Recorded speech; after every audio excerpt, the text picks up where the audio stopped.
जब लोग सड़क पर उतरे तो समझ लीजिए बात बहुत दूर तक पहुंच चुकी है। यही हाल आजकल हमारे मुल्क में देखने को मिल रहा है, जहां वक्फ कानून के खिलाफ देश के कोने कोने में लोग सड़कों पर उतर आए हैं। केरल से लेकर पश्चिम बंगाल, मणिपुर और बिहार तक हर जगह इस कानून के खिलाफ विरोध की लहर दौड़ रही है। अब ये विरोध एक गंभीर सामाजिक आंदोलन का रूप लेती जा रही है, जिसमें मुसलमानों की बड़ी आबादी अपने धार्मिक और सामाजिक हकों को लेकर सड़कों पर उतर आई है। बात है 9 अप्रैल यानी बुधवार की। सैकड़ों नहीं हजारों लोग SIO यानी स्टूडेंट्स ऑफ इस्लामिक ऑर्गेनाइजेशन के बैनर तले कोझिकोड इंटरनेशनल एयरपोर्ट की ओर मार्च करने निकले।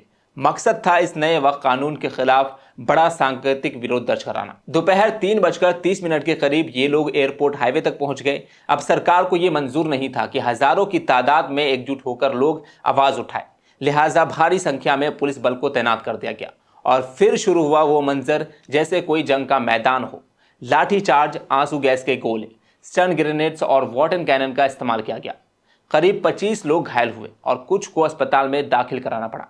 प्रदर्शन में शामिल एक छात्र ने बताया कि हम तो बस एयरपोर्ट की तरफ बढ़ रहे थे, पुलिस ने अचानक लाठियां बरसानी शुरू कर दी। मुझे एक पुलिस वाले ने हाथ पर जोर से मारा, फिर आंसू गैस फेंकी गई, सांस लेना भी मुश्किल हो गया था। यानी ये कोई दंगा नहीं था, ना कोई हथियारबंद भीड़। ये थी वो भीड़ जो लोकतंत्र में अपनी हिस्सेदारी मांग रही थी और उसी आवाज को दबा दिया गया। केरल पुलिस ने पहले ही धमकी दे दी थी कि जो भी गाड़ियां प्रदर्शन में आएंगी उन्हें जब्त कर लिया जाएगा। सोचिए जरा, एक लोकतांत्रिक मुल्क में जब आप विरोध दर्ज कराने जा रहे हों और पुलिस पहले ही कह दे हम सब उठा लेंगे, इसे आप क्या कहेंगे। इस विरोध की शुरुआत जमाते इस्लामी के नेशनल असिस्टेंट अमीर मलिक मोहतासिम खान ने की थी। उन्होंने साफ कहा कि यह कानून मुसलमानों की हिफाजत नहीं करता, बल्कि उनको नुकसान पहुंचाने के लिए बनाया गया है। केरल से पहले पश्चिम बंगाल की सरजमीन पर मुसलमानों ने इस वक्फ कानून के खिलाफ एक बड़ी हुंकार भरी थी।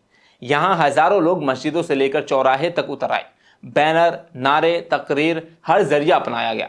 कोलकाता, मुर्शिदाबाद, मालदा और बहरामपुर जैसे जिलों में जगह जगह प्रदर्शन हुए। यहाँ जमीयत उलमा और छोटे मुस्लिम संगठनों ने मिलकर सरकार को चेताया कि अगर वक्फ जमीनों से छेड़छाड़ हुई तो चुप नहीं बैठेंगे। अब बारी थी उस मणिपुर की जहां मुसलमान कम संख्या में हैं, लेकिन मणिपुर में भी वक्फ कानून के खिलाफ विरोध प्रदर्शन तेज हो गए हैं। हजारों लोगों ने रैली निकाली और इस कानून के खिलाफ अपनी नाराजगी जाहिर की। छोटे छोटे इलाकों से लेकर इम्फाल तक इसका असर देखने को मिला। यहाँ आंदोलन में महिलाओं की भागीदारी भी बड़ी संख्या में रही। इससे पहले मणिपुर में स्थिति इतनी बिगड़ गई थी कि भाजपा अल्पसंख्यक मोर्चा के नेता असगर अली के घर में तोड़फोड़ की गई और आग लगा दी गई। उन्होंने पहले इस कानून का समर्थन किया था, लेकिन बाद में माफी मांगते हुए केंद्र सरकार से इसे वापस लेने की अपील की। अब बात करें बिहार की और खासकर किशनगंज की, जहां की आबादी में मुसलमानों की बड़ी तादाद है।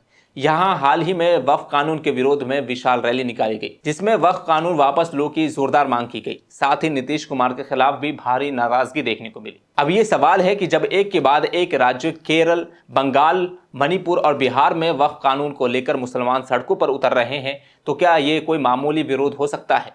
जरा आप सोचिए, क्या ये एक इशारा है कि मुल्क में मुसलमान अब अपने वजूद और विरासत के खिलाफ किसी भी तरह की साजिश को बर्दाश्त नहीं करेंगे?